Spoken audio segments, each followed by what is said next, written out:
तफसीलात देते वक्त आवाज़ की दिक्कत हो रही थी, वो ऑलरेडी मैं देख रहा था, तो मैंने कहा दोबारा से आपके साथ जुड़ा जाए और आपको ये अहम खबर आप तक पहुंचाई जाए। SRO 520 जिस वक़्त PDP BJP हुकूमत ने लाया, इस SRO 520 का मकसद ये था कि इस SRO के तहत daily rated workers, hospital development fund में जो लोग लगाए गए हैं, लोकल फंड वर्कर्स जो लोकल फंड के तहत जो मुलाजमीन लगाए गए हैं, left out ad hoc contractual consolidated workers जिन्हें अपॉइंटमेंट ऑर्डर के जरिए या प्रॉपर सरकारी ऑथराइजेशन के साथ एडहॉक कंट्रैक्ट या कंसोलिडेटेड बेसिस पर किसी भी डिपार्टमेंट में लगाया गया है, जो Jammu Kashmir civil services special provisions act 2010 के एलिजिबिलिटी क्राइटेरिया को फुलफिल नहीं करते, उनके लिए लाया गया था। NYCs और लैंड डोनर्स के लिए लाया गया था। उसमें भी ये कहा गया था, रूल 11 बनाया गया था कि ये प्रोसीजर होगा जिस प्रोसीजर के तहत इन तमाम लोगों को जो है पक्का किया जाएगा। सीजनल वर्कर जिन्हें अपॉइंटमेंट ऑर्डर के जरिए या किसी भी तरीके से सीजनल सर्विसेज देने के लिए अलग अलग डिपार्टमेंटों में लगाया, इन तमाम लोगों के लिए 21 दिसंबर 2017 को हुकूमत ने SRO 520 लाया। जब ये SRO 520 लाया तो उस वक्त भी जो सरकारी कर्मचारियों की तंजीमें थी, उन तंजीमों ने इसकी मुखालफत की थी और इसे ये कहा था कि हमें ये कबूल नहीं है, हम चाहते हैं कि इससे कोई बेहतर चीज़ जो है वो हुकूमत हमारे सामने लाए, हम उसको कबूल करने के लिए तैयार हैं, लेकिन हम इसे कबूल नहीं करते। ये बात सरकार ने उस वक्त कही थी। उसके बाद SRO 520 के आने के बाद SRO 520 जब लाया गया तो उस वक्त ये मामला हुआ। अब बिल्कुल लेटेस्ट जो खबर मेरे पास आ रही है, उस खबर में यह बताया जा रहा है कि पिछले दिनों जम्मू कश्मीर की सरकार में जनरल एडमिनिस्ट्रेशन डिपार्टमेंट ने एक ओपिनियन दिया है जिसमें उन्होंने रोड्स एंड बिल्डिंग्स डिपार्टमेंट को यह कहा है कि SRO 520 जिस SRO 520 के तहत कैजुअल, सीजनल और बाकी वर्कर्स को पक्का करने की का एक रास्ता, एक कानून हुकूमत ने बनाया है, उसको वो अंडर एग्जामिनेशन है, उसको एग्जामिन किया जा रहा है। R&B डिपार्टमेंट को यह कहा गया कि जो पॉलिसी है SRO 520 के तहत उसे हुकूमत उस पर नजरसानी कर रही है। और फाइनेंस डिपार्टमेंट ने भी यह कहा कि लॉ डिपार्टमेंट की एडवाइस के बाद हम इस पॉलिसी को एग्जामिन कर रहे हैं। एग्जामिन अब किया जा रहा है इस पॉलिसी को, और इस पॉलिसी को के ऊपर जिसके दस्तखत हैं वो उस वक्त के फाइनेंस सेक्रेटरी थे जम्मू कश्मीर के, जिनका नाम नवीन चौधरी। उनके दस्तखत हैं इस पॉलिसी के ऊपर, जिस पॉलिसी को अब री एग्जामिन किया जा रहा है। री एग्जामिन क्यों किया जा रहा है वो भी मैं आपको बताऊंगा, लेकिन पहले ही आपके साथ साझा करना बहुत ज्यादा जरूरी है कि ये पॉलिसी डेली रेटेड वर्कर्स के लिए, HDF, LFW, hospital development fund, local fund workers के लिए, एडहॉक कंट्रेक्चुअल कंसोलिडेटेड के लिए, NYCs के लिए, लैंड डोनर्स के लिए और सीजनल वर्कर्स के लिए पॉलिसी आई थी।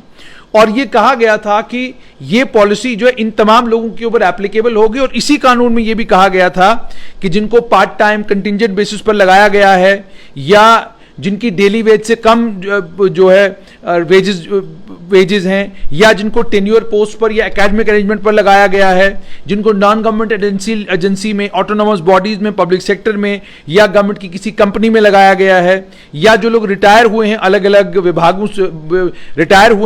विभागों से, चाहे वो राज्य सरकार के विभाग रहे हों, केंद्र सरकार के विभाग रहे हों, रिटायर्ड फौजी रहे हों, अलग अलग जगहों पर इस वक्त काम कर रहे हैं, या वो लोग जो मैन पावर या प्राइवेट प्लेसमेंट एजेंसीज के साथ कॉन्ट्रैक्ट पर काम कर रहे हैं, उनके ऊपर ये पॉलिसी एप्लीकेबल नहीं होगी। ये कानून सिर्फ और सिर्फ उन लोगों के लिए बना जो लोग एक लंबे वक्त से सड़कों के ऊपर प्रदर्शन कर रहे हैं। इसमें PHE विभाग, PWD विभाग, PDD विभाग और इसके अलावा health and medical education department है और कई डिपार्टमेंट्स हैं जिन डिपार्टमेंटों में वक्तन फवक्तन लोगों को लगाया गया, उनको नौकरियां दी गई और उस नौकरी के मिलने के बाद उन लोगों ने अपना घर परिवार भी बसाया। और इस वक्त कईयों के पोते हैं, कईयों की पोतियां हैं, कईयों की दूसरी पीढ़ी शुरू हो चुकी है। ये तमाम लोग अलग अलग डिपार्टमेंटों में काम कर रहे हैं और बड़ी तादाद इन लोगों में उनकी है जो लोग डिपार्टमेंटों से रिटायर भी हो चुके हैं। रिटायर कहने का मतलब ये हो गया कि जिंदगी 60 साल उम्र हो गई और उसके बाद डिपार्टमेंट ने उनको डिसएंगेज कर दिया और उसके बाद उनको काम करने नहीं दिया। हालांकि प्रॉपर तरीका रिटायरमेंट का ये था कि वो सरकारी मुलाजमत में पक्के होते और फिर वहां से वो रिटायर होते, यानी आपने एक लंबी उम्र तक डिपार्टमेंट की सेवा की और उसके बाद आपको पेंशन का बेनिफिट भी नहीं मिला। अब उसके बाद जब हुकूमत ने ये कानून बनाए, उन कानूनों में ही हुकूमत ने साफ तौर पर यह कहा कि जब हम कैजुअल डेली वेजेस की हम बात करेंगे तो उसमें भी कानून बना दिया गया। उसमें कहा कि पहली कंडीशन यह है कि उसका जम्मू कश्मीर का रेजिडेंट होना बहुत ज्यादा जरूरी है,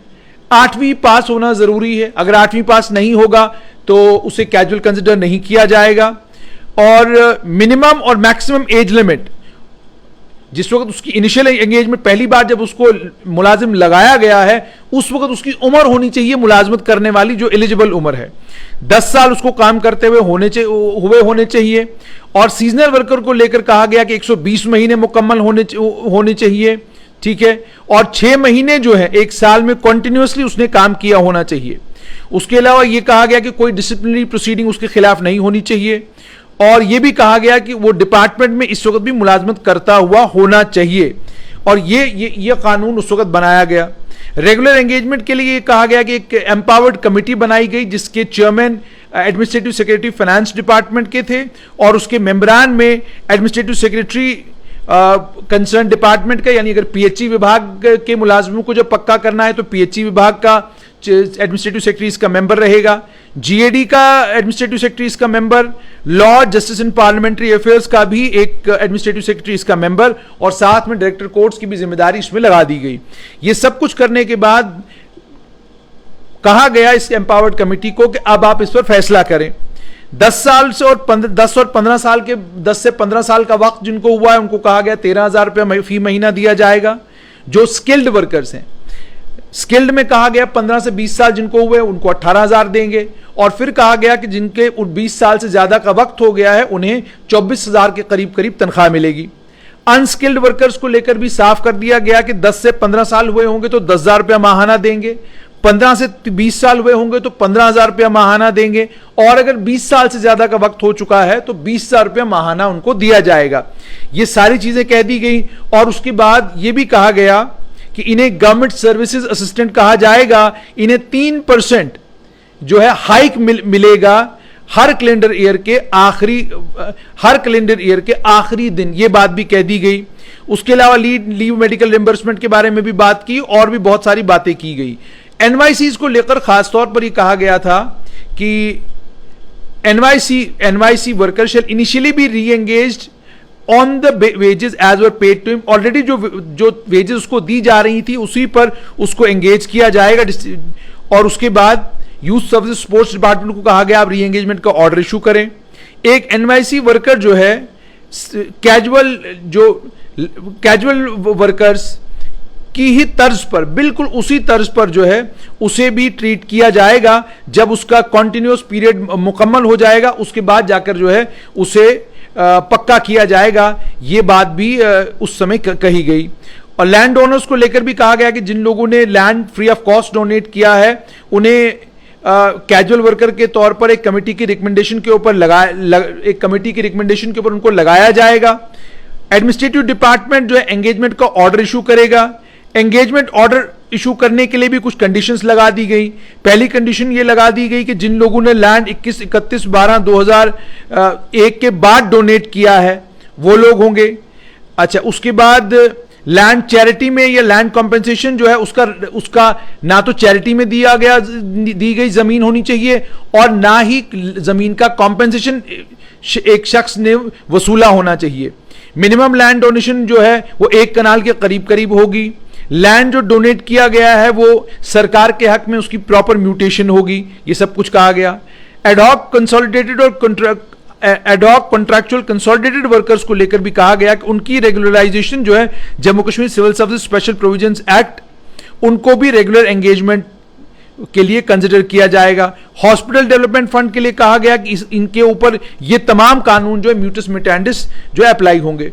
अब ये तमाम चीजें की गई, ये कानून भी बना दिया गया, और इस कानून के बनाने के बाद कैजुअल एंड अदर वर्कर्स को लेकर casual seasonal and other workers CSLW जिनको कहते हैं, CSLW के लिए जो कंडीशंस रखी गई हैं वही कंडीशंस आप इस